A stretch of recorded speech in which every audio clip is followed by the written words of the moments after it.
Кежи Груп курулуш компаниясы Түштүк магистраль менен Жукеев Пудовкина көчөлөрүнүн кесишине жайгашкан Чыңгыз Айтматов ордосу турак жай комплексинен чарчы метрин 400 акчы долларынан баштап батир сата баштады. Кежи Груп келечек бүгүн курулууда. Жана дал ушул Кежи Груп курулуш компаниясынын генералдык директору бүгүн бизде конокто, бизде бүгүн Ташев Имамидин Насамидинович агайыбыз конокто. Кутмантаңыз менен. Жана орозоңуз кабыл болсун дейли. Акыркы жолу эфирге келгениңизде буйдуса кийинки эфирде мен деген куржун толо жаңылык менен келем дегенсиңиз. Айтсаңыз кандай жаңылыктар менен келдиңиз?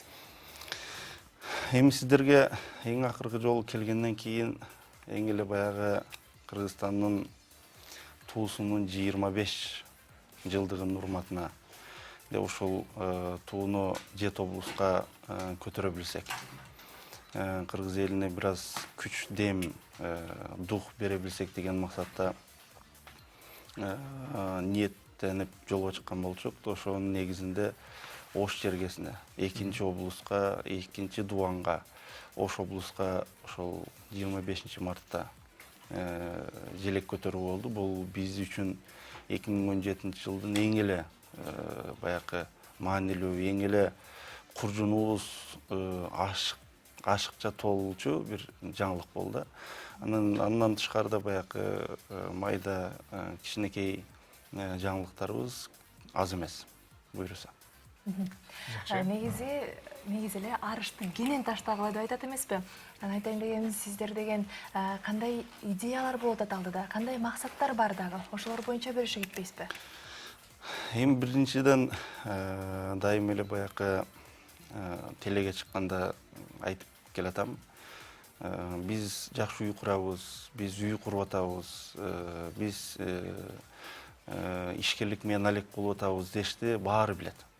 Андай дей билиш баарына жараша берет. Бирок ошо ишкерликтен түшкөн нерсени эл менен бөлүшө билип атабыз.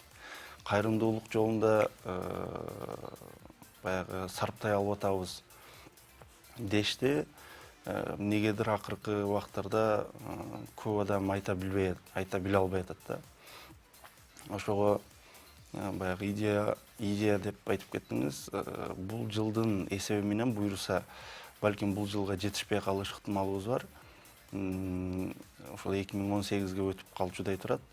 Ошол биздин тамырыбыз болгон, кыргыздын өзөгү, кыргыздын жери болгон Манас атабыздын туулган, төрөлгөн жери ошо Енисей жергесине Алтай өрөөнүнө, ошол Алтай өрөөнү боюнча Манас атанын бир да айкели жок экен. Анан ошол өрөөнгө айкел коюу ниетибиз бар. Буйруса буну алдыңкы кийинки эфирлерде дагы кеңирээк айтып кетебиз. Ушундай баягы идеологиялык идеяларыбыз көп эле. Жөн эле жана айтып кеткендей, биздин үйүбүз премиум класс, биздин үйүбүз баасы арзан, биздин үйүбүз сапаттуу деп баары айта билет. Бул нерсени буйруса биз айтпаган, мен баса белгилеген себеби бул нерсе биздин компанияда автоматтык түрдө итегиле бар. Бүгүнкү күндө калктын басымдуу бөлүгү бул мамлекеттик жумуштарда иштейт. Ошондой эле бүгүнкү 29 май бул Кыргыз Республикасынын куралдуу күчтөрүнүн күнү деп атабыз. Анан кандай баягы сиздердин компания кандай иш-чараларды көрөт, мүмкүн жеңилдетүүлөрдү кылып берет? Ушу куралдуу күчтөр деп көп эле баягы жардам берүү маселелери чындыгында биздики эбептен себеп болуп. Бирөө себеп болуп калат, бизге жакшы бир идея таштап, жакшы бир баягы жардам суроо ниетинде кылдарыбыз келишип калат. Ошонун негизинде жардам берип келатканбыз.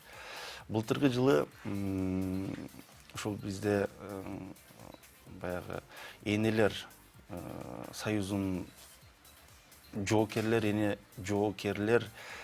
энесинин союзу болобу которгондо Союз солдатских матерей деп ошонун башчысы Улган Жумашевна деп ошол киши менен бизге конокко келип кетти эртең менен эле. ошол кишинин демилгеси менен, сунушу менен былтыр жылы ушу куралдуу күчтөрүнө 300 000 сом бөлүп берген болчук. Бул 300 000 сомду ошол Кыргызстан ошо 7 дубандагы эң мыкты баягы жоокерлер части бөлүкчөсү деп, эң мыкты жоокер деп кыскасы бир 7-8 номинацияга бөлүп, баягы стимул катары ошолорго күч дем берүү максатында жакшы бир иш-чара өткөргөн. Анан ошол жерде албетте биз дагы баягы демөөрчү катары чакырып, анан барсаң ушунчалык баягы баары формада, баары тартип деген эң мыкты деңгээлде, тем более эркек жанга бул нерсе жакпай койбойт экен. Анан биздин баягы кайрымдуулук, дайыма эле айтып кетем, ар бир адамдын сезими бул датчик. Ошо менин кайрымдуулук кыла билчү датчигим ошол жерде токтон албай дагы иштеп кеткен. Эмки жылга буюрса 5,5 миллион сом бөлүп берейин деп ниет кылган болчук. Ушул жылы дагы буюрса ушул июль-августка чейин деген өздөрүнүн убактысы бар, срогу. Ошонун ичинде куралдуу күчтөрүнө бардык. Ошол эң сүйүнгөнүм дагы бул жерге баягы пограничный служба бар, биздин Миноборон бар, Генштаб бар, СМБ, МВД, кыскасы бүт эле куралдуу күчтөрдүн баарын камтыган бул баягы союз экен, Улган Жумашевнун башчылыгында. Ошого бүт баарына бир тийчү, дух берчү, ушундай дагы колдон келишче бир кыргыздык атуулукту өтөп атсам керек деп ойлойм. Андан тышкарда бир жигиттик парыздан дагы кутулуу максатында ошондой кайрымдуулук иштерине кылып келатабыз. Жакшы. Баса белгилеп эле негизи KG Group компаниясы бир гана сиз санап өтпөдүңүзбү, алар эле эмес, бизге баатыр эне келип кеткен, аларга дагы үй бөлүп берген. Ошондой эле түрк элдеринин, чыгыш элдеринин чыгармасы болгон Коркут атаны коюуда дагы, мисалы айтайын деген театрда дагы чоң салымдарын кошуп келет бүгүнкү күндө. Ооба. Анан айттыңыз, ошо кайрымдуулук иштерине көп басым жасалганын, жана кесиптешимде санап өттү. Анан чындыгында демөөрчү издеген бир канча иш-чара болушу мүмкүн. Чындыгында алар абдан көп. Анан кийин мен деле ойлойм, KG Group курулуш компаниясында кезекте турган демөөрчү катары көргүсү келген адамда иш-чаралар көп болушу керек. Жана ал жардам берүү категорияларын кантип тандап аласыздар? Чындыгында туура айтып атасыз. Кээ биргилер мына баягы Оштогу желекти көтөргөндө дагы баягы Facebook баракчаларынан кээ бир баягы өзүнүн деңгээлине жараша комментарий жазгандар да болбой койгон жок да. Бизде баягы социалдык жактан көйгөй өтө чоң проблемалуу көйгөйлөр турганда эмнеге желек көтөрөсүңөр деген таризде дагы комментариялар жазылбай койгон жок. Сиз айтып кеткендей, чындыгында жардамга муктаж өтө көп кыргыз жараны бар. Бирок баарына KG Group, баарына биз жалгыз жетише албайт экенбиз. Анан баягы идеяны же болбосо багытты бир аз өзгөрттүк да. Жардам берүүчү тарабыбыз бир эле үй бүлөгө, бир эле жандыкка, бир эле баягы жаранга эмес, баягы улутка дух берүүчү багыт болсо. Мисалы желек көтөрүүдө, желек көтөрүлгөндө же болбосо желек желбирегенде ар бир баягы патриот же болбосо патриоттук деңгээлге жетпеген деле Кудай Таала сезим берип коюптур, баягы сезим ойнойт экен. Мен мына жакында эле Баку шаарында болуп келдим. Дүйнөдөгү эң бийик желек деп 2012-13 жылга чейин болуп келген экен, 160 метр. 160 метр бийиктиктеги желек. Чындыгында мен да сезим ойноп кетти. Хотя мен Азербайжан улуттуу эмес болчумун. Астына барсаң ушундай желбиреп турат. Ошондой бийиктикте. Анан ошондой баягы эмеге баягы улуттук идеологияга багытталган нерселерге бөлөбүз да. Ошол эле сиз айтып кеткен көп балалуулук. Акыркы убактарда мына өзүңүздөр көрдүңүздөр, батышты эңсеп же батышты туурап 1-2-ден балалуу болгонго өтүп алдык биздин кыргыздар. Андай болушубуз керек. Мына биздин ата бабалар кемиде 7, 8, 10, 12 балалуу болгон. Анан ошо улуттун саны көбөймөйүнчө мамлекеттин экономикасы өспөйт экен. Улуттун саны көбөймөйүнчө мамлекет мындай күч дем албайт экен деген багытта бир аз көп балалуулук деңсеген.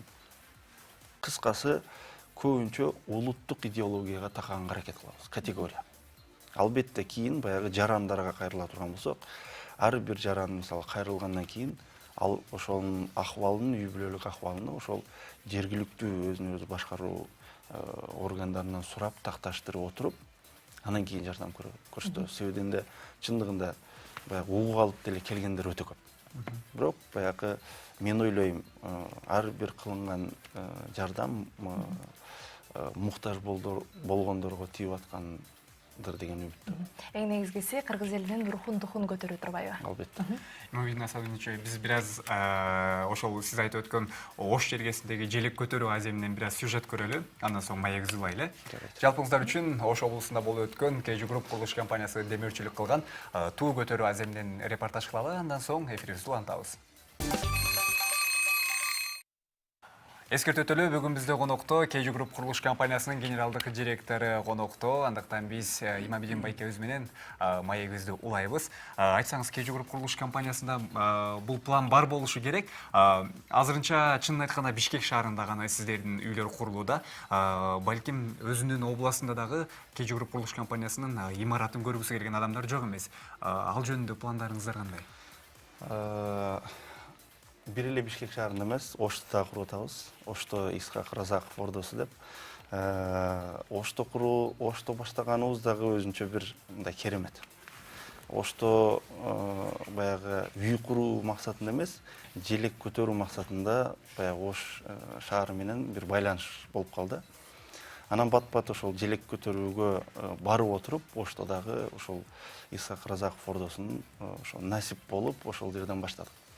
Албетте башка облустарда сиз айтып кеткендей ар бир облуста ушул өз жеринде элиталык жаңы ыкма менен курулган үйлөрдү көрүүгө муктаж болгон биздин жарандар көп. Бирок биз дагы баягы талапка жараша себебинде аны биз кийинки мезгилде сатып кетишибизге байланыштуу ар бир ошол облуста талапка жараша биз дагы башка облустарга куралы деген ниеттерибиз бар. Бирок ошол Бишкек шаарынан кийин эле ошол көздөгөнүбүз Ош болчу, себебинде талап дагы анан буга чейин да курулуп келген диктен дагы ошол жакында эле ошо Ошко желек көтөрүү менен барып, ошо үй баштагандарыбызды көрүп, ошол Жалал Абадтын Жалал Абадтын облустук башчылыгы тарабынан да кызыгуулар болуп, биз менен жолугушууга ниеттери бар экендигин айтты. Балким буйруса, ар бир желек көтөргөн жерибизге балким ошо желектин урматы менен бир сый менен балким насип болор ар бир дубанда. Максатыбыз бар. Короз айында жакшы тилектер бар экен, ишке ашырып алыңыз дейли. Ушундай жакшы ниеттер менен бүгүнкү биздин сизге бөлүнгөн убактыбыз дагы соңуна келип калыптыр. Анда эмесе бүгүн бизде конокто KG Group компаниясынын президенти Имамидин Ташев болду. Сиздин келиңиз үчүн чоң рахмат. Сизди дагы бир жолу ыйык кабыл ай менен куттуктайбыз. Чоң болсун. Жана оразоңуз кабыл болсун дейли. Баарыбызга бирге болсун. Рахмат. Ал эми биздин эфир уланып берет. Жана эскертүү өтөлү, эфирибиздин темасы эң алдыңкы мүнөттөрдө мыкты репортаждар жана албетте сонун темалар, адамдар, маектер менен уланмакчы.